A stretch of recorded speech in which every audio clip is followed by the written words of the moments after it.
Un grand merci à vous, David Rodriguez. À l'applaudimètre, vous êtes pas mal. Bravo encore. On a envie de réagir. Alors, je vous rappelle qu'on a Evals pour interagir tout à l'heure avec nos invités. Et puis aussi le micro qui va se promener. On va directement faire venir sur scène nos parents. Quand je dis nos parents, c'est les parents de notre séquence, évidemment, d'interaction qui va nous amener au fil de l'eau à rebondir sur ce que vous avez abordé. Alors, Florence Barthélémy est avec nous, Claudine Chabrier, Nathalie Morand et Damien Vicini. On peut les applaudir pour les encourager.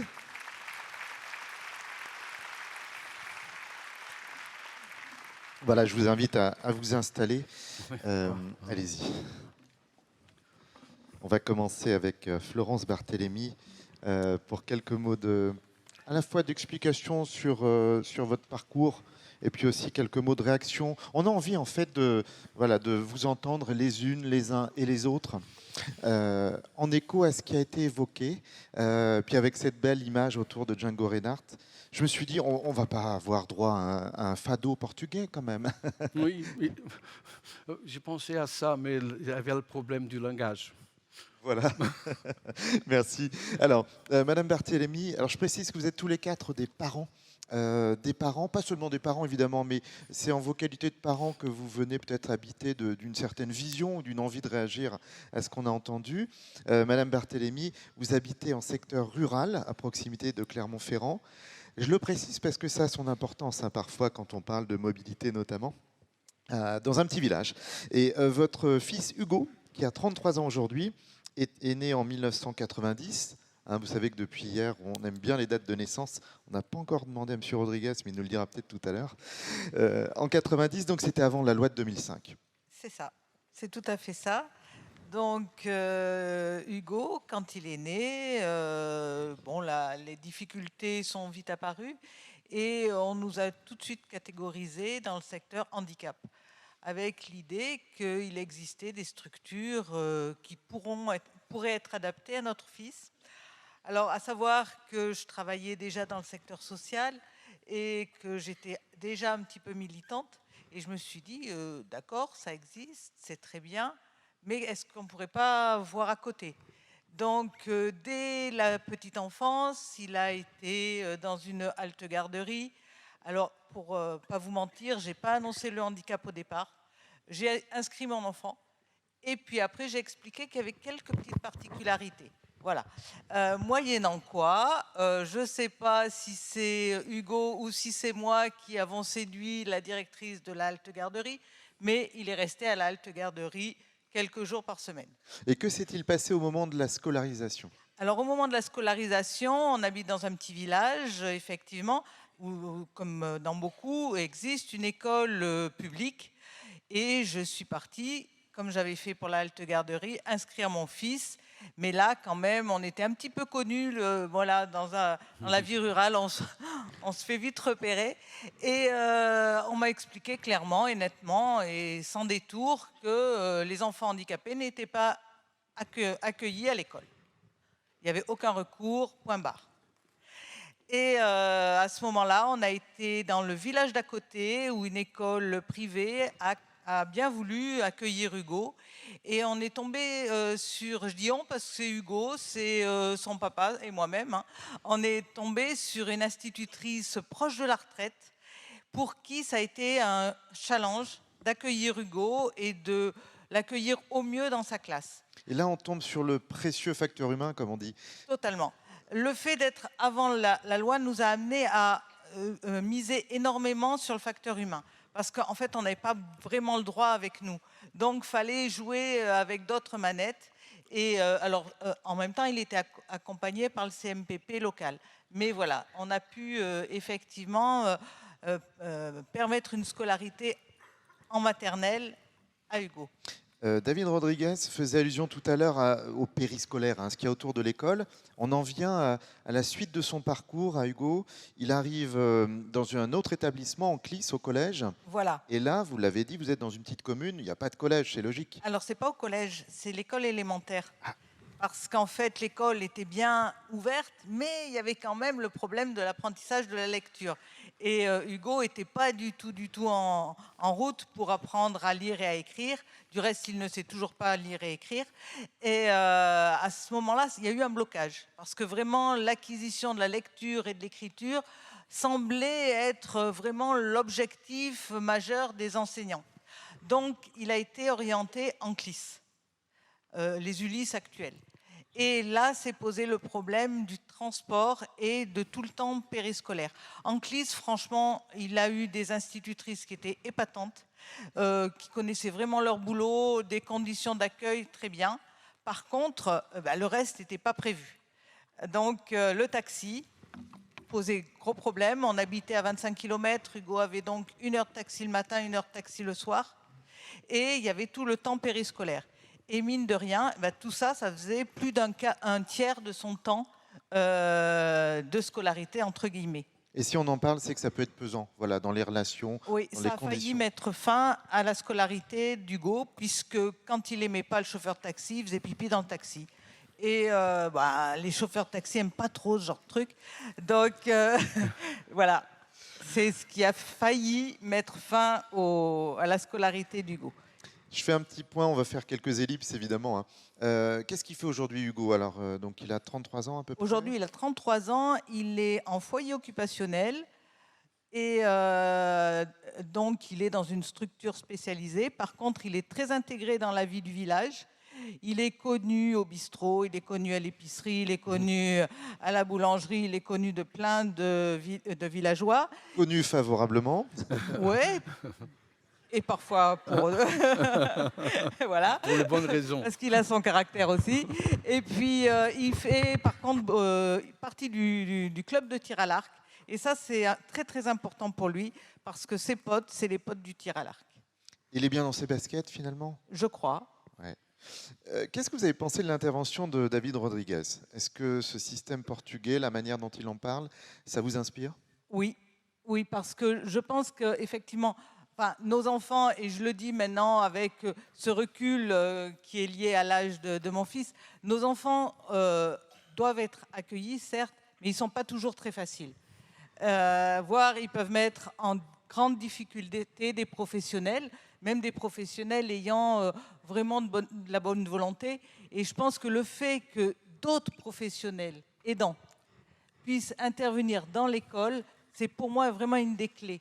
Parce que ils sont difficiles et puis ils peuvent être usants. Et je pense que voilà, c'est pas la peine non plus d'amener des enseignants jusqu'à leurs limites, parce que c'est pas bon ni pour eux ni pour la suite. Et par contre, pouvoir passer la main, pouvoir discuter, pouvoir avoir des explications, pouvoir des fois à des moments souffler, avoir du répit, c'est bien pour les familles, mais c'est bien peut-être pour les professionnels qui pourront accueillir nos enfants à l'école. David Rodriguez, vous voulez réagir peut-être? Avant tout, madame, je pense que Hugo a eu beaucoup de chance d'avoir une mère comme ça. Oh, c'est gentil, mais je ne suis pas sûre qu'il soit d'accord. Bon, et pas seulement une mère, aussi la prof du collège voisin. Et je me demandais, est-ce que cette prof, elle a eu un cours spécialement spécialisé pour parler avec Hugo? Sûrement non. Mais qu'est-ce qu'elle a fait? Qu'est-ce qu'elle a fait? Elle a travaillé, elle a regardé Hugo et elle a dit, qu'est-ce que je peux faire pour cet enfant? Qu'est-ce que je peux faire? Et ça, c'est aussi un peu une liaison avec les mesures universelles que j'ai dit. Il y a beaucoup de capacités que les profs ont des possibilités, mais il faut regarder et voir, y écouter ça. Pas avec le programme, pas avec ça, mais regarder la personne. Et probablement c'est que cette professeure du collège privé à côté a fait avec Hugo. Une deuxième chose, c'est que dans mon pays, les écoles privées font une sélection des enfants. Ça veut dire probablement aujourd'hui, Hugo ne pouvait pas rentrer dans une école privée au Portugal. Et là, c'est le grand rôle de l'école publique républicaine. C'est d'accepter tous. Et ça, c'est aussi une différence pour Hugo. Mais je pense que c'est vraiment une opportunité énorme pour penser dans ce parcours, le parcours d'Hugo et votre avec lui, de penser quelles sont les choses qu'on peut faire pour améliorer l'éducation, même aujourd'hui. Parce qu'aujourd'hui, on n'a plus de moyens, sans doute, on n'a plus de moyens, mais parfois, il nous manque ce regard, il nous manque cette attention de gens pour gens, de personne pour personne. Et il nous manque ça. Merci pour cet échange. Vous vouliez ajouter quelque chose? Peut-être juste rajouter une petite chose, c'est que à 13 ans à peu près, Hugo a rejoint l'éducation spécialisée en IM Pro. Maintenant, il est en foyer occupationnel. Et je pense que l'inclusion n'est pas finie. D'abord, il a rencontré dans ces établissements des professionnels aussi très performants. Et l'inclusion ne s'arrête pas à la sortie de l'école. C'est aussi une affaire de tous les jours. Voilà, je crois que c'est vraiment important ça. Il y a un point qu'on a souligné, on peut applaudir bien sûr, avant d'entendre Claudine Chabrier, il y a un point qu'on a souligné en préparant cette table ronde. Vous m'avez dit, nous les parents, on est aussi parfois le coordinateur ou la coordinatrice de tous les intervenants autour de nos enfants. On est un peu des experts de la coordination. Alors, oui, et d'autant que ce matin, j'ai participé à un atelier sur le trop de coordination ou les multiples coordinations. Et je me dis, là, vraiment, il y a quelque chose qui a changé en 20 ans. Avant, il n'y avait pas. Il n'y avait quasiment pas de coordinateur. Enfin, en tout cas, moi, je n'en ai pas rencontré. Il y avait l'enseignant référent, c'est tout. Et il faisait ce qu'il pouvait. Et effectivement, on était un peu les coordinateurs, les référents, mais même d'un service hospitalier à un autre service hospitalier. Il m'est arrivé d'aller chercher un dossier pour l'amener dans le bon service et de récupérer certaines données pour l'amener à l'école. Et effectivement, c'est un vrai boulot. Hein. Et je me dis que là, quand même, en tant que parent, on est drôlement sollicité. Il se trouvait que j'avais l'énergie et peut-être un petit peu des connaissances qui me le permettaient, mais c'est peut-être pas facile pour tout le monde. Et je me dis, les coordonnateurs qui peuvent être professionnels, c'est peut-être une belle aide aussi pour les familles. Merci pour votre éclairage. Claudine Chabrier, là vous allez pouvoir prendre le micro. Alors je suis embêté, Madame Chabrier, parce que j'ai plein de détails sur le parcours de votre fille qui sont restés dans l'imprimante de la Cité des Congrès. Je passe de la page 6 à la page 8 directement, mais je sais que votre fille s'appelle Chloé, ça je m'en souviens. C'est bien ça. Et qu'elle est bien dans ses baskets à l'heure actuelle. Mais que ce ne soit pas forcément été non plus automatique et simple. Vous pouvez nous remonter un petit peu le fil de l'histoire avant de délivrer votre vision aussi de l'intervention autour du Portugal. Oui. Donc, Chloé a 27 ans. Chloé est atteinte de trisomie 21. Et elle a fait un parcours inclusif sur la totalité de son parcours scolaire. Et elle continue son parcours inclusif aujourd'hui au niveau de l'habitat, du travail, même si elle s'est plus rapprochée du milieu spécialisé. Donc Chloé, la crèche, puis l'entrée en maternelle, avec très très vite à la sortie de la maternelle l'idée qu'elle avait un profil pour aller en IME, puisque si on se réfère à son niveau scolaire, Chloé a au jour d'aujourd'hui, à 27 ans, à un niveau scolaire à peu près de mi-CP. Et pour autant, elle a fait un parcours donc, en Ulysse, en école élémentaire, puis au collège, puis en lycée professionnel. Donc oui, orientation supposée IME à 3 ans. À l'époque, on a saisi la CDES, qui est, il me semble, ça s'appelait comme ça, la commission départementale de l'éducation spécialisée, me semble-t-il, quelque chose dans ce genre, pour contrer cette décision qui avait été prise notamment par la psychologue scolaire sur notre secteur. Voilà. Donc Chloé a pu aller de cette manière-là en CLIS à l'époque, les ULIS actuels. Il y en avait sur notre secteur géographique. Comme on était un peu en conflit avec l'école et notamment avec la psychologue scolaire, ces ULIS avaient dit qu'ils ne prenaient pas Chloé. Donc on s'était adressé à des ULIS géographiquement autour de notre commune, donc en banlieue lyonnaise. Et Chloé était acceptée dans 4 autres ULIS dans la périphérie. Finalement, tout cela a fait qu'il y a eu un renversement des situations. Le fait qu'elle soit prise ailleurs a débloqué la situation sur notre commune. Voilà, donc ça c'est pour l'élémentaire qui s'est passé, on va dire, il y a eu des années avec, il y a eu des années sans. Chloé a petit à petit peaufiné sa posture d'élève. Sa grande force a toujours été d'être extrêmement stable au niveau de l'humeur, d'être attentive avec des compétences certes limitées, mais de réellement rentrer dans une posture d'élève. Et cette force l'a emmenée jusqu'au lycée, en section hôtelière. Jusqu'au lycée en section hôtelière. Donc, elle a d'abord eu un parcours au collège qui a été extrêmement serein. Et puis, elle a intégré effectivement l'ULIS en section hôtelière. Sur tout son parcours, donc dans le secondaire, on a toujours fonctionné beaucoup plus qu'en élémentaire où ça a été plus compliqué, vraiment en projet. Chaque fois, sur chaque année, quel était le projet, à quel projet allait-elle participer, quels allaient être ses temps dans d'autres classes de l'établissement. Projet construit et discuté comment? Projet construit et discuté avec l'enseignant. Voilà, vraiment avec l'enseignant au début de l'année. Je tiens à insister sur 2-3 petits points. Au collège, dans le choix, pareil, il n'y avait pas d'ULIS dans le collège de notre secteur géographique. Ça m'a encore une fois permis d'aller taper aux portes des ULIS sur d'autres secteurs géographiques tout autour. Et en fait, de choisir vraiment l'ULIS où je pensais que notre fille serait bien, à savoir une ULIS où déjà le dispositif était vraiment intégré, on va dire, dans le collège, où l'enseignant avait sa place à part entière, avec des indicateurs comme c'était pas une classe quelque part, parce que j'avais visité des collèges où l'ULIS était dans une classe au fin fond du collège sans passage, enfin bref, là, dans un collège où elle était centrale au niveau du collège, à côté de la vie scolaire.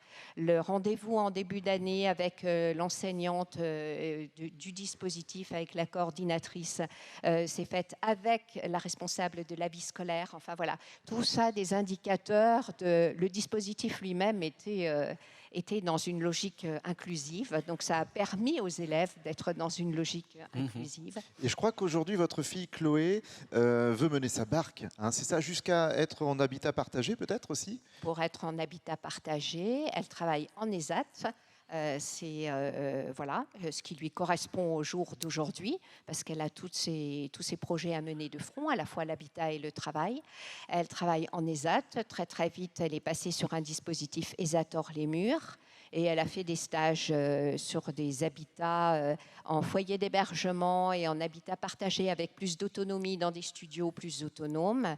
Et elle s'est orientée elle a fait le choix d'un habitat plus autonome. Et est-ce que vous dites que tout ça est la conséquence un peu logique de son parcours? Oui, tout à fait. Tout à fait, parce que quand on nous re-questionnait sur le fait de vouloir l'école à tout prix, on disait c'est pour en faire, c'est quoi l'objectif de l'école, de façon, je parlais des objectifs scolaires année par année, mais c'est quoi l'objectif de l'école? Pour moi, c'est vraiment de faire, d'aider les citoyens de demain à se construire dans une logique de vie en société, de trouver leur place avec les compétences qu'ils ont et de les suivre dans une évolution, dans une progression en respectant leur rythme. Voilà. Et oui, elle est complètement une citoyenne. Alors, en parallèle de l'école, bien sûr, il y a eu tout un travail au niveau du médico-social avec un CESAD qui, notamment, a beaucoup, beaucoup travaillé tous les aspects de la vie quotidienne et les transports. Un travail de très très longue haleine, un travail sur 8 années, d'apprendre à se déplacer dans Lyon, de repérer les trams, les métros. Alors encore au jour d'aujourd'hui, Chloé, elle a ses difficultés. Elle a des difficultés d'accès à l'abstraction, comme beaucoup de personnes qui ont des troubles du développement intellectuel. Alors pour aller d'un point à un autre dans la ville, elle ne va pas forcément prendre le chemin le plus court, parce que ça va parfois la dépasser au niveau de son raisonnement. Mais elle a suffisamment le réseau en tête, après 8 années de travail du réseau, pour se débrouiller. Voilà. Merci pour ce retour d'expérience, Madame Chabrier. Vous avez peut-être une petite réflexion, une petite analyse. Je précise, parce qu'on vient de me le signaler, il y a beaucoup de réactions, vous réagissez beaucoup depuis tout à l'heure, donc on va aussi garder du temps pour les discussions. Oui. Peut-être laisser Madame Chabrier réagir à votre intervention à vous. Vous voyez, il y a une sorte de mise en abîme ultime, comme la vache qui rit. Donc, vous allez réagir à Monsieur Rodriguez, puis Monsieur Rodriguez a peut-être envie de réagir après aussi. OK. Oui, alors moi je ne peux qu'aller dans le sens de tout ce que vous avez décrit. Pour moi c'était ce qui était en tant que parent quelque chose de logique, que Chloé elle avait sa place dans la société comme tout un chacun. C'est vrai que j'ai eu besoin de le conceptualiser tout au long de son parcours et souvent on a eu besoin de nous appuyer sur de la théorie, sur tout ce que vous avez évoqué pour pouvoir défendre ce qu'on avait à défendre pour la scolarité de notre fille. Et oui, ce que vous avez décrit du Portugal, alors il me semble que vous étiez déjà venu à une journée du CREAI il y a quelques années en arrière. Donc, je vous avais déjà entendu et j'avais été impressionnée effectivement par l'école, comment elle avait été pensée au Portugal et de dire c'est pas parce qu'il y a des élèves qui sont en parfois grande difficulté d'apprentissage que ça fait baisser le niveau de l'école, parce que c'est souvent ça la difficulté. Et c'est vrai que l'école a ce réflexe de fonctionner l'élève par rapport à la norme. Et oui, il faut complètement arriver à casser ça et raisonner vraiment en progression. Et pour cela, encore une fois, enfin, je tiens beaucoup à cela, c'est vraiment toujours pour qu'est-ce qu'on fait cette année, quel est le projet de cette année, quels sont les objectifs de cette année, adaptés à l'élève. Et elle a participé à des projets super. Et c'est, enfin voilà, enfin, ce à quoi on a été confronté, j'allais dire, ce qu'on a vécu, en tout cas dans le parcours scolaire de Chloé, c'est finalement assez proche de ce que vous avez décrit, de ce qui fonctionne partout, en fait, j'ai l'impression au Portugal. Okay. Oui. Vous avez trouvé plus bavard que vous, plus bavarde que vous. Alors, vous voulez réagir un petit peu, puis on entendra Monsieur Vicini juste après. J'aimerais réagir. Il y a tant de choses importantes que vous avez dites, Madame. Et pour le moment, je pense, quel privilège ont eu les enfants qui étaient avec Chloé dans l'école. Parce que parfois, on dit comment est-ce qu'on va faire l'innovation. Et parfois, quand il a un élève, quand il a quelqu'un qui a des difficultés différentes, on commence à penser. Et travailler par projet. Il y a des écoles qui travaillent par projet et on dit toujours « Ah, c'est une énorme innovation ». Mais quand Chloé est arrivée à l'école, on nous dit « C'est évident qu'on doit faire ça. C'est évident ». Et je me rappelle qu'il y avait un ami qui était prof d'ingénierie dans l'université. Et il avait un élève qui était aveugle. Et il était plein de peur. Qu'est-ce que va? Mais l'élève, après la première classe, est venu auprès de lui. Il a dit « Professeur, pas de problème. Tout ce que j'ai besoin, c'est que vous m'envoyez le PowerPoint avant la classe. » Il a dit « Seulement ça ?» Ah, OK. Il commençait à envoyer le PowerPoint 5 jours avant. Et il était surpris parce que l'enfant aveugle participait dans la classe. Parfait. Et 2 semaines après, les autres collègues ont dit « Prof, pourquoi vous envoyez le PowerPoint à lui et pas à nous ?» Et la question, c'est ça. C'est quels sont les bénéfices qu'un enfant, un élève avec des difficultés peuvent amener aux autres, amener aux autres. Et ça, Chloé, c'est un exemple, comme un travail de projet, que c'est un travail qui peut être piloté, qui peut être contrôlé, le temps, tout ça, par lui, c'est aussi utile pour tous les enfants. Merci. Merci à vous. On poursuit notre petit tour d'horizon avec Damien Vicini. Alors des fois on se dit les parents, il y a beaucoup de mamans. Ben non, il y a aussi les papas. La preuve. Alors vous êtes président par ailleurs, par ailleurs c'est directement lié, de l'association Trisomie 21 du Rhône et de la métropole lyonnaise. Papa d'un jeune garçon de 11 ans qui s'appelle Avédis, qui est porteur de la trisomie 21. Qu'est-ce que vous avez envie de nous transmettre là justement après les échanges qu'on a eus? Alors, ce que j'ai envie de transmettre, c'est pas une nouvelle idée venant d'un parent, d'un enfant en situation de handicap. On parle souvent du parcours du combattant, notamment en lien avec la scolarisation. Et je vais peut-être m'attarder là-dessus. La difficulté, avait dit, il est allé en crèche associative. Donc le projet d'établissement intégrait justement l'accueil de l'enfant différent. Et du coup, ça s'est bien évidemment très bien passé. Et dans cette crèche, il y avait notamment une psychomotricienne qui travaillait dans le médico-social, mais qui travaillait aussi au sein de cette crèche à mi-temps. Et en fait, ça replace un petit peu la question de la transversalité, de la coordination. Et en fait, elle a servi un peu de relais entre nous parents aussi, puis les équipes de la crèche. Et en fait, il a passé 3 années absolument géniales. Vraiment, il a pu s'épanouir et être pris en compte sans aucune stigmatisation. Donc c'était très bien. Et après, on est passé à la maternelle, et là, les choses se sont largement compliquées, en fait. Alors même si on a préparé la rentrée quasiment un an avant la date officielle, et c'est vrai que c'est très, très difficile dès la première année, en fait, où en fait, il était mis de côté pour faire court. Il fallait, selon la directrice de l'établissement, de l'école, il fallait amener Avédis quand l'aide humaine était présente, sinon il ne pouvait pas être accueilli. Donc ça, c'est quand même pas très normal. Puis des fois, avec le sentiment que les enseignants perdent un peu, parfois le bon sens. Je me rappelle une réplique de la directrice qui m'avait un peu estomaqué. Il me dit, avec Avédis, ça se passe pas bien du tout. Donc je lui ai demandé qu'est-ce qui s'était passé. Tout ça pour me dire à la fin que quand il est en petite section, et quand elle lisait une histoire à la classe, il se levait et venait s'asseoir à côté d'elle. Et ça m'avait marqué. Je me suis dit, mais est-ce qu'elle aurait fait la remarque pour un autre enfant ou... Alors c'est vrai qu'en plus d'avoir une trisomie, il a des troubles de l'attention, déficitaires de l'attention et de l'hyperactivité. Alors c'est vrai qu'il bougeait bien, mais il faisait pas de bêtises pour autant. Et en fait, le parcours maternel a été très compliqué. De la première à la dernière année, avec un enfant sur... je me rappelle la grande section aussi, la classe, il y avait une mezzanine. Et en fait, lui, il était tout seul avec son aide humaine sur la mezzanine, séparé des autres enfants. C'est pas une vision de l'inclusion très positive? Exactement, et tout à fait. Alors c'est vrai qu'avec une école qui demandait sans cesse, il nous faut plus d'heures d'aide humaine, toujours plus, toujours plus, toujours plus, mais avec des enseignements qui n'étaient pas du tout adaptés. À l'époque, il était en grande section, il n'arrivait même pas à tenir un stylo correctement, donc il n'arrivait pas à écrire. Et en fait, il n'avait que des fiches où il fallait écrire. On l'a dit, il a 11 ans aujourd'hui. Il a 11 ans aujourd'hui, oui. Où en est-il de son parcours? Actuellement, il est en ULIS et en CM2.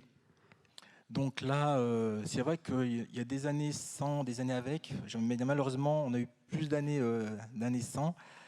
Avec, voilà, ça renvoie un petit peu à l'accessibilité des enseignements. C'est que souvent, il est un peu laissé seul dans sa classe de référence avec son aide humaine, sans avoir vraiment de choses très précises à faire et de travail. Alors cette année, il a vraiment beaucoup de chance. On a une enseignante de classe de référence qui est vraiment déjà dans l'échange. Elle a pu adapter un certain nombre d'apprentissage, d'enseignement. Elle anticipe les choses. Puis elle nous dit clairement, voilà, là, je le vois bien sur telle chose, on peut l'inclure sur telle matière ou telle matière. Sur d'autres, c'est plus compliqué. Mais on est dans l'échange. Et juste par rapport à rebondir ce que avait dit M. Rodriguez, il avait parlé de Marie-Claire avec Madame Inclusion. Et quand elle part, il n'y a plus d'inclusion. Et c'est vrai que ça reste toujours vrai encore aujourd'hui, parce que ça reste quand même une histoire de personne très souvent. Voilà, des fois, on a un enseignant qui veut essayer de faire des choses. On ne demande même pas qu'il réussisse à faire les choses forcément, mais ne serait-ce qu'essayer. Et ça, certains, ça peut être des fois un obstacle, ne serait-ce que d'essayer, ça reste compliqué. Il a sa place à l'école, votre fils? Oui, il a tout à fait sa place à l'école. Et moi, je suis très surpris que des enfants porteurs de trisomie soient de moins en moins nombreux au sein des classes ULIS. Et je le comprends maintenant avec un peu de recul. C'est vrai que moi, chaque année, depuis qu'il va à l'école, alors les équipes, les enseignants me disent est-ce que vous avez pensé à l'IME? De manière un peu automatique, chaque année. Alors, c'est pas que je suis contre les IME du tout, mais c'est souvent cette seule option qui est proposée aux parents d'enfants en situation de handicap, et notamment qui ont une trisomie 21. C'est vrai que la particularité des enfants avec trisomie, c'est la lenteur. C'est la lenteur des apprentissages. Donc ils apprennent, mais de manière très lente. Et c'est vrai que des fois, pour les enseignants, c'est déstabilisant. Ils ne rentrent pas dans la case. Et du coup, on voit tout de suite, il n'apprend pas aussi vite que les autres chez nous, il serait peut-être mieux dans une structure spécialisée. Or, on sait bien que dans les IME, dans certains IME, le nombre d'heures de scolarisation sont beaucoup moindres qu'en école. Donc voilà. Et donc, vous ne lâchez pas le morceau pour vous? Je ne lâcherai pas le morceau. Non, on va continuer. Le combat continue, j'ai envie de dire. Le combat continue. On va entendre Nathalie Morand, avec qui on a déjà fait connaissance un peu hier, parce que le temps file, hein, et on sait qu'il y a beaucoup de questions à évoquer. On ne va pas revenir peut-être sur le parcours de Léo, qui continue à suivre les échanges, hein, d'ailleurs. Hein. Je l'ai vu en plus qu'en petite souris, voilà, Léo est là, mais dans des ateliers très attentifs. Hein, Léo, tu me le disais, entre deux ascenseurs tout à l'heure. Comment vous réagissez à ce qu'a évoqué David Rodriguez? Est-ce que ce système portugais il vous inspire aussi? Forcément, oui, il m'inspire énormément parce que bon, on aimerait bien avoir une Marie-Claire chaque année, quoi. Donc on en a rêvé, ça n'a pas toujours été le cas, même si là ça fait 4 ans qu'on a les jumelles de Marie-Claire. Oui, c'est très intéressant. Ce qui m'a fait plaisir, c'est d'entendre le mot de transversalité. Il y a beaucoup de choses comme ça qui dans le discours en fait qui changent et qui est extrêmement intéressant et qui j'espère va faire écho et c'est vrai qu'aussi peut-être il y a toutes ces questions de moyens qui sont peut-être pas suffisants que il y a quand même il faut dire et il faut quand même saluer le travail des enseignants aussi qui font quand même en grande majorité un travail exceptionnel en rapport aussi avec les établissements médico-sociaux. Donc voilà, il ne faut pas être toujours négatif aussi. Et je vous ai senti très attentive lorsque M. Rodriguez a dit que le niveau a été élevé au Portugal depuis l'essor de l'école pour tous. Oui, non, mais ça, c'est sûr. En fait, je pense que c'est des craintes, quoi. C'est dans l'inconscient collectif et c'est dommage qu'on n'arrive pas à passer un petit peu au-dessus. Et après, c'est vrai que je pense que les enseignants ont quand même à cœur de... Voilà, moi, j'ai travaillé avec eux pendant 8 ans et donc je sais qu'ils ont vraiment à cœur de la réussite de leurs élèves. Enfin, je veux dire, c'est important pour eux. Ils ne viennent pas juste poser leur sac, faire leur cours et repartir. Donc, c'est en toute bonne foi, mais ils sont parfois, je pense, désarmés, quoi. C'est ça. Vous restez avec nous, Nathalie Morand, parce qu'on va aller voir les questions Evals. Alors, on a un changement d'équipe aujourd'hui. C'est Lucille et Sonia. Lucille Agénor et Sonia Kruger qui sont modératrices, qui ont vu arriver vos questions. On va peut-être en prendre une première, sans perdre de temps. Oui. Alors, bonsoir. Donc, beaucoup de réactions, hein, beaucoup d'enthousiasme et de remerciements.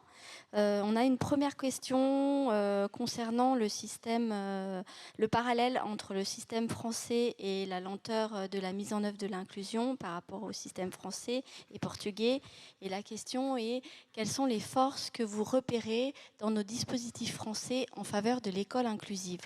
Donc, question en direction de David Rodriguez. Je précise qu'on a des écrans devant nous. Il faut avoir une bonne vue, mais ça marche bien. Ça évitera les torticolis. Alors, quelle est votre réponse sur cette question? Oui. Je dirais qu'il y a un théoricien sur l'inclusion qui s'appelle Mel Ensko.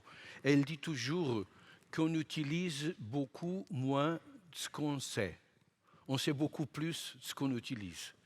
Et je pense qu'en France, quand on regarde l'école française, c'est une école qui est un exemple. La France, c'est la patrie des droits de l'homme. C'est la patrie de l'école publique. Et il y a beaucoup de force ici en France. C'est avant tout la compétence des profs. La compétence des profs, qui sont des gens bien formés et qui ont une compétence spécifique. Il y a aussi la force de l'école comme institution. Ça, c'est fort. On ne peut pas faire l'inclusion dans une école qui est faible, qui a des soucis, qui a des peurs. Une école inclusive, c'est une école qui a confiance pour faire son travail. Et ça, je pense qu'en France, il y a aussi la confiance d'école. Et il y a aussi beaucoup de professionnels compétents. Et on parle pour la majorité des sociaux, des médico-sociaux ici. De tant compétents que vous êtes pour aider aux profs à faire son mieux. Et tout ça, surtout quand on regarde d'autres pays qui n'ont pas des possibilités comme vous avez, je pense que parfois c'est dommage que tout ça ne soit pas bien coordonné. Parce que vous avez tous les moyens pour faire un excellent repas. Vous avez tous les ingrédients. Il manque la recette. Enfin, elle existe, hein, il y en a plusieurs des recettes. Et du liant, comme vous dites, Madame Brand. On peut aborder une deuxième question, parce que je sais qu'il y en a beaucoup. Oui, une question qui va venir en complément de ce que vous venez de dire, Monsieur Rodriguez.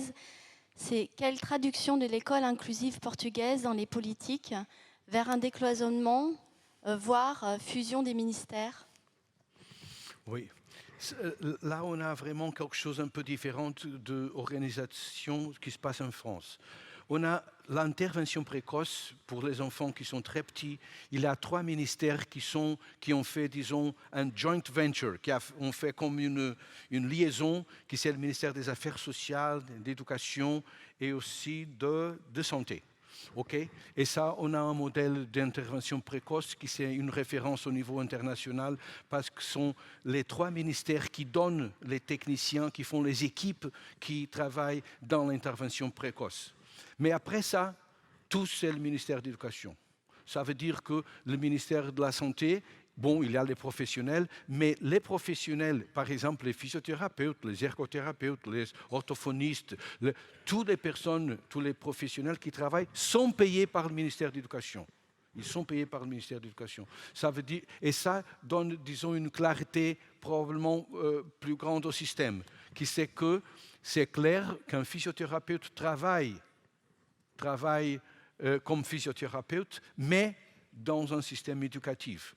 Pour autant, alors est-ce qu'ils ont des cultures professionnelles différentes, des conventions collectives différentes, des niveaux de rémunération différents? Parce que ça, c'est des obstacles aussi. Oui, ça serait ça. Oui. Donc même avec toutes ces différences, tout ce petit monde travaille bien ensemble. Oui, pourquoi pas. La différence, c'est qui paye à la fin du mois. Qui paye à la fin du mois, c'est le ministère de l'Éducation. Pas de souci. Bon, ça a l'air simple à vous entendre. On a peut-être d'autres questions encore, Lucille. Oui, l'inclusion ne passe-t-elle pas par une plus grande autonomie des professionnels à adapter les programmes et modalités d'apprentissage? Quel levier pour plus d'autodétermination des professionnels? Je dirais que ce n'est pas seulement les professionnels, je pense que c'est l'école. Je pense que la question, ce n'est pas de trouver simplement des mesures psychopédagogiques pour cet enfant, mais de changer l'école. Et voir que quand on veut faire quelque chose vraiment différent au niveau du programme, on ne peut pas le faire seul. Il faut qu'il y ait d'autres gens qui nous aident. Et parfois, il y a des profs, surtout des professeurs plus jeunes, qui arrivent à l'école et disent « Ah, je vais faire ça et ça ». Et parfois, ils sont seuls. Et ça ne marche pas. C'est toute l'école qui doit être ce compromis de soutenir. Encore, il y a un autre professionnel, c'est Lanny Florian de l'Université de Glasgow, qui a dit que les bonnes écoles sont celles qui permettent aux profs d'assumer des risques. C'est ça, assumer des risques? Assumer. Oui, pardon. Assumer des risques. Ça veut dire, tu peux faire quelque chose de différent, on est là. Je veux travailler avec des projets, on est là, on te soutient. On ne va pas dire, ah, c'est une bêtise, tu devrais faire ça. Non, on est là pour t'aider. Et je pense que ça, quand on pense des leviers, je dirais que le premier levier, c'est sans doute la coopération. C'est la confiance La confiance fait monter et descendre les actions à Wall Street, à New York. La confiance. On dit pourquoi les actions ont monté. C'est la confiance. Imaginez que la confiance, ce qu'elle peut faire dans une école. Si elle peut faire monter et descendre les actions, imaginez ce qu'elle peut faire dans une école. Confiance. On continue sur d'autres questions éventuellement, Lucille? Oui, on a eu quelques questions sur les centres de ressources et 27 centres de ressources pour l'inclusion au Portugal, mais pas 27 écoles. Comment le Portugal a pallié à la question du territoire pour éviter qu'intervenir dans les écoles n'accentue les inégalités en fonction des provenances sociales, géographiques, etc. Et à cette question, on associe aussi la question du financement et des professionnels qui interviennent. Quels sont les professionnels qui interviennent dans ces centres de ressources ? Je précise que vous reprenez les messages tels qu'ils arrivent, puisqu'on parle d'éducation. On ne dit pas pallier à, mais pallier quelque chose. C'est utile parce que, sans ramener un petit peu, il y a eu un débat en coulisses. On ne souhaitait pas modérer au point de transformer vos messages. Je ferme la parenthèse simplement pour dire que ces questions qui arrivent, on a envie de les retraduire telles qu'elles sont. Oui. Ça, c'est une grande question pour une petite réponse. Il faudrait plus de temps. Mais probablement, je n'étais pas très clair. Il n'y a pas 27 centres, il y a 100 centres de ressources et 27 de nouvelles technologies. C'est ça, il y a 100 centres de ressources, disons communs, et après, il y a 27 centres de ressources seulement pour les technologies d'information et communication, seulement pour fournir des ordinateurs et des programmes et tout ça. Comment faire ça pour que les écoles sur des régions plus déprimées? On a suivi un modèle français. On a suivi un modèle français, qui est le modèle de ce qu'on appelle d'intervention prioritaire, intervention éducative prioritaire. Et on fait ça au Portugal. On fait ça au Portugal. Et ces écoles sont, disons, plus fortes, plus libres pour faire des innovations. Ils sont libres pour contrater, pour faire le contrat avec d'autres professionnels. Ils ont un ratio plus important de profs pour élèves. Et comme ça, encore, les difficultés sont une source de qualité. Et ces écoles ont souvent, si un jour vous visitez Portugal, vous êtes invité déjà, hein, pas pour le tourisme, pour le travail, hein, mais si un jour vous allez au Portugal, vous allez voir que beaucoup des expériences, des bonnes expériences qu'on a, sont exactement dans les écoles plus pauvres, dans des environnements plus déprimés. Et encore, la différence nous apprend beaucoup plus que l'égalité. Une dernière peut-être question, Evals, avant d'aller vous voir avec les micros. Oui, une question plus pratique et qui va peut-être ouvrir à une autre réflexion, c'est combien d'enfants y a-t-il dans une classe au Portugal? Facile, 25. Et on a au Conseil national d'éducation, on vient de faire une statistique qu'on a environ 40% des classes qui ont moins de 20. Après, au secondaire, le numéro c'est plus haut. On a 28 au secondaire. Mais l'enseignement basique, c'est 25 et 40% des écoles ont moins de 20 étudiants en chaque classe. Merci pour cette réponse précise. On vous propose donc de nous faire signe pour parler directement au micro. Vous levez la main comme d'habitude et puis on vient vous voir. Et vous pouvez vous présenter en 2 mots. Alors, on va avoir besoin de porteuses et de porteurs de micro. Je ne sais pas si ils et elles sont mobilisés. Oui, elles sont là. Bonjour. Bonjour. Je suis chef de service en CESAD et je ne suis pas sûre que vous aimiez beaucoup mon intervention. C'est sur la gauche, je précise où vous êtes, enfin la gauche du point de vue de la scène. Voilà. En fait, tout dépend de quel handicap on parle et de quelles difficultés. Et je m'interroge vraiment beaucoup sur la dureté quand même que peut avoir le système scolaire classique, sur l'intérêt en fait de l'inclusion à tout prix, même si elle pourrait être beaucoup mieux. Il y a certains enfants qui ont des troubles qui sont pas compatibles avec des grandes collectivités, quelles qu'elles soient, Et donc, en fait, ce que je voulais surtout dire là, c'est que je suis de tout cœur avec mes collègues d'IME et d'hôpital de jour qui sont certainement présents ici aujourd'hui et dont je trouve on rabaisse beaucoup le travail et ça me fait beaucoup de peine. Et que le travail qui est fait en IME et en hôpital de jour est merveilleux, indispensable, exceptionnel. Et le soin qui y est apporté ne pourrait en aucun cas être apporté à l'école. Ce n'est pas un lieu de soins, c'est un lieu d'apprentissage. Et les enfants ont aussi besoin de soins. Et je vois aujourd'hui, moi, une grosse différence entre les enfants qui ont eu un parcours en hôpital de jour, qui à 12 ans, du coup, intègrent un collège en Ulysse ou pas, des fois en ordinaire classique avec une AESH ou pas. On voit vraiment la différence. C'est des enfants qui ont pu traiter leurs troubles, qui ont pu apprendre à dépasser. Voilà. Enfin, je vais essayer de ne pas être trop longue, mais c'est des enfants qui vont mieux, qui souffrent moins. Donc voilà. Pardon, mais je trouve ça. Enfin, le rejet de l'IME, le rejet de l'hôpital de jour, comme si c'était. Enfin, je sais pas. Enfin, moi, ça. Voilà. Au bout de 2 jours, là, je me sens très mal. Merci. Merci d'avoir exprimé votre position. Madame Barthélémy. Voilà, oui, allez-y, prenez le micro. Oui, je vous entends tout à fait.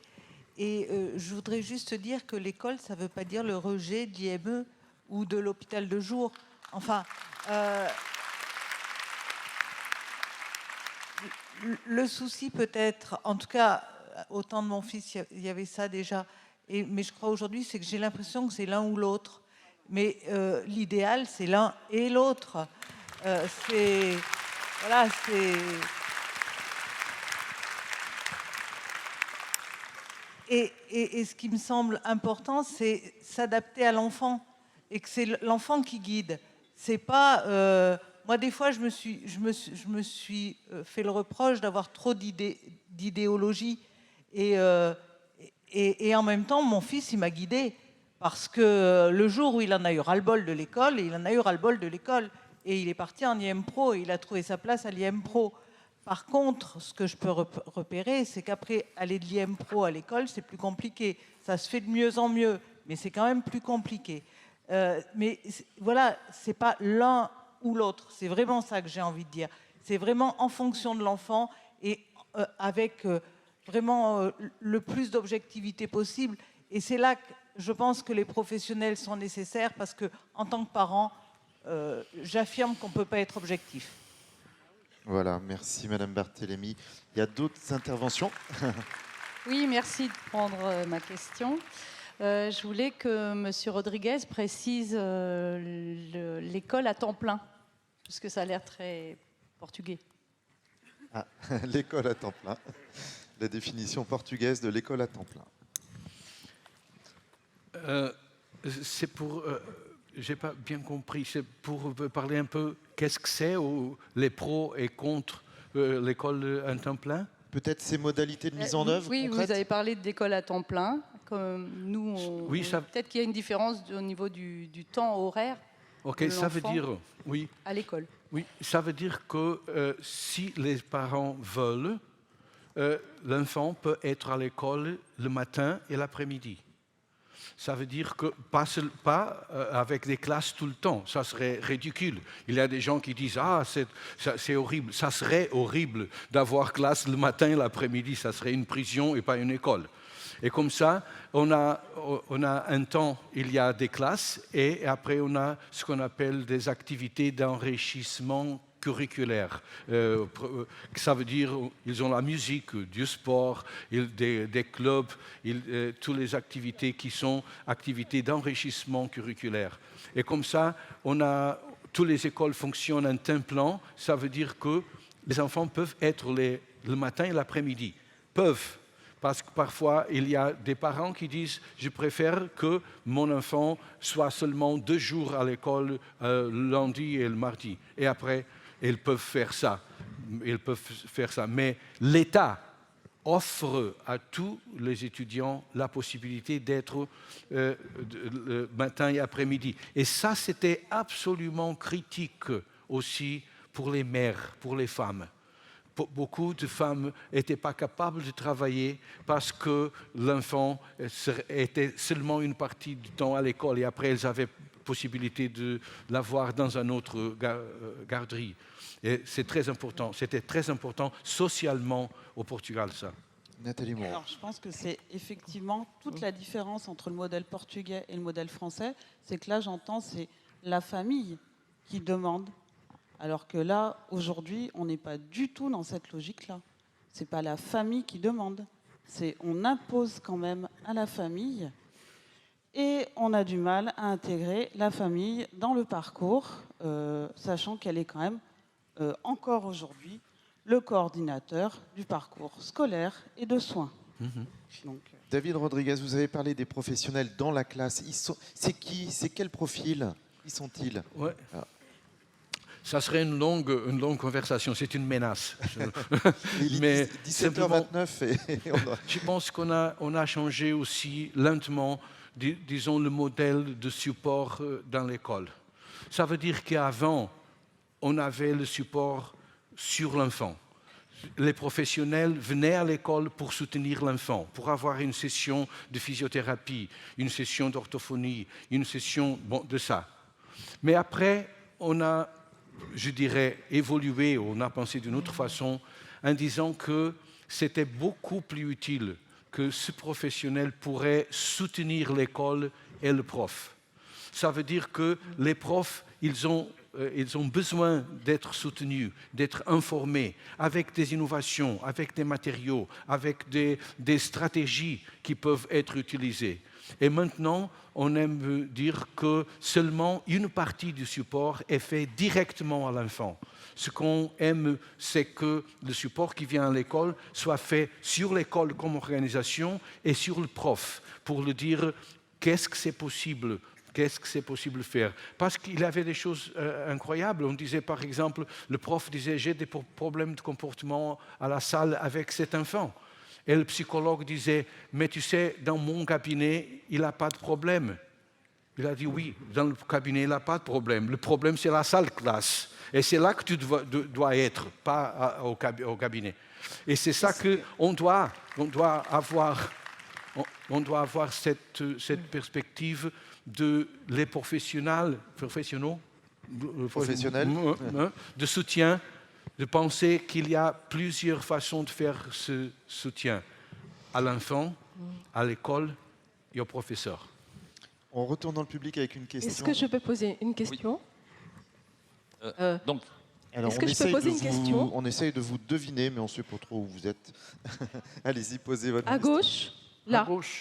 À gauche, là. Là, à gauche, donc c'est à droite pour nous. Voilà. À droite. Oui. En fait, je pense que l'herbe n'est pas toujours meilleure à côté.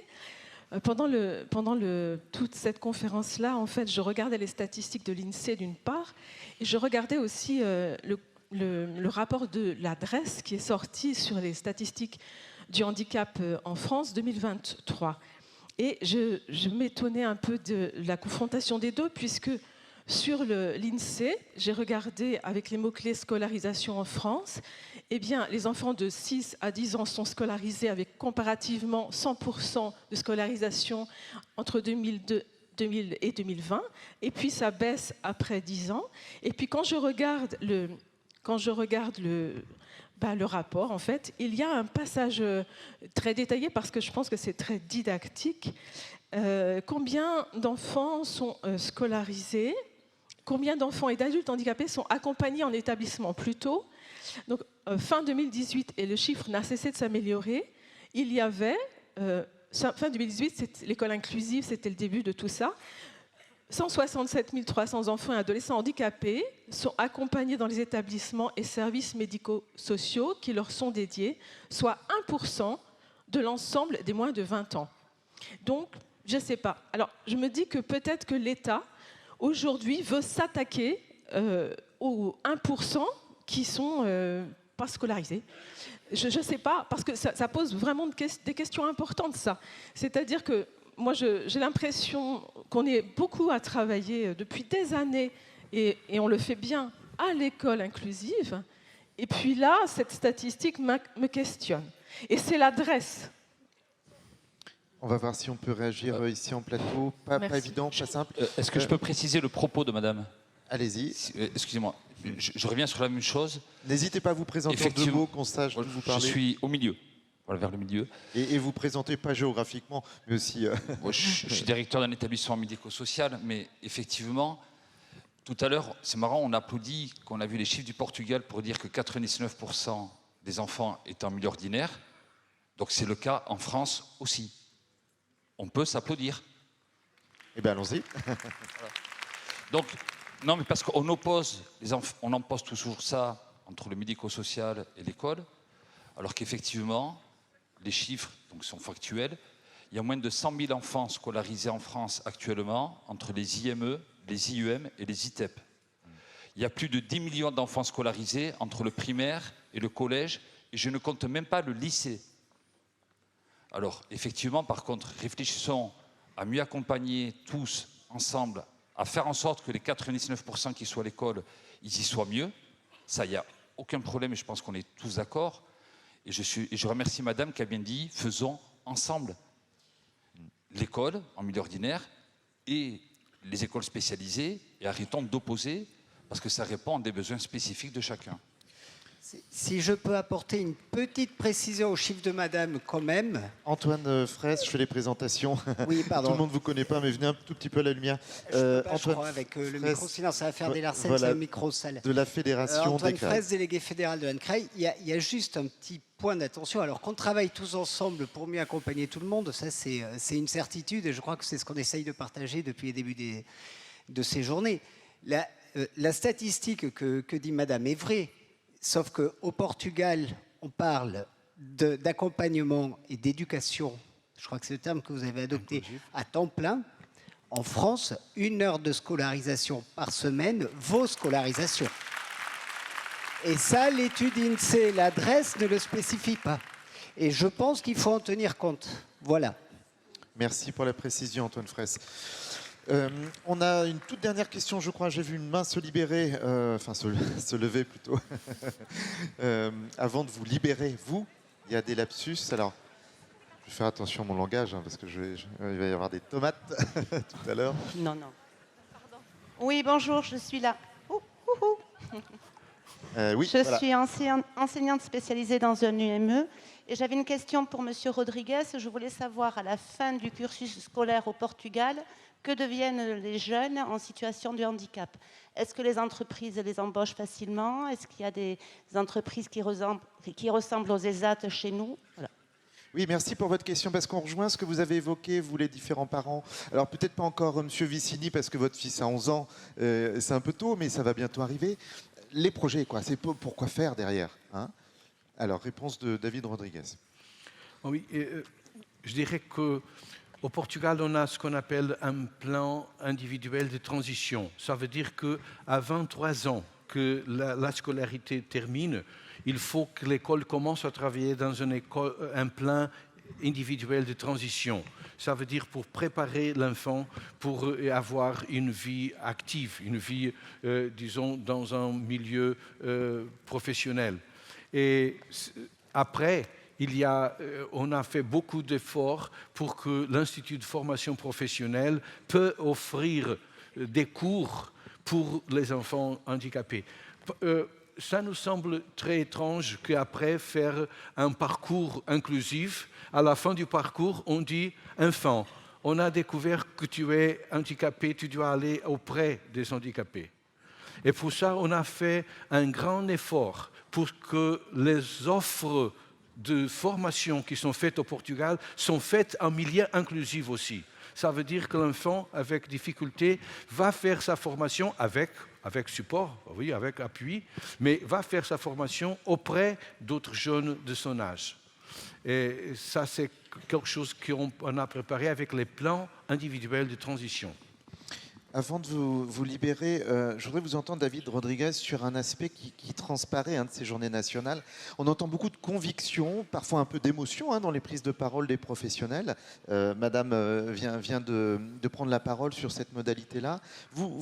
Qu'est-ce que vous dites de ça? Qu'est-ce qu'on fait avec ça? Avec tout l'engagement de professionnels à qui on dit on n'a plus besoin de vous demain, enfin, ou vous serez différent, ou bof, quoi. Comment on l'appréhende tout ça? Nous sommes des animaux de sang chaud. Nous ne sommes pas des crocodiles.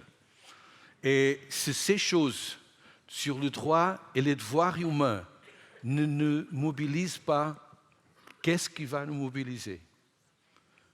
Et c'est pour ça que ce n'est pas possible de penser à l'inclusion sans un peu d'émotion, je pense. Sans un peu d'émotion. Parce qu'on a la conscience qu'on est dans la lutte pour les droits humains et les devoirs humains. Et le premier devoir qu'on a, c'est d'assurer les droits humains à les autres. Et c'est ça qui mobilise, que tout le temps m'a mobilisé. Merci beaucoup, Monsieur Rodriguez. Merci. Je sais qu'il y avait encore d'autres questions, Eval. C'est que les parents ici avaient envie de réagir. Mais bon, on peut continuer à discuter hors micro. Un petit point sur Eval. Il y a un nouvel onglet qui est apparu qui s'appelle Avant de partir, qui permet de... C'est une sorte de livre d'or, en fait. Au-delà du questionnaire un peu de satisfaction, on peut laisser des lignes content, pas content, en réaction à ce qu'on vient de vivre. C'est déjà la fin de ce deuxième jour des Journées nationales. Un grand merci à tous. Rendez-vous à partir de 8h demain. Voilà, belle soirée.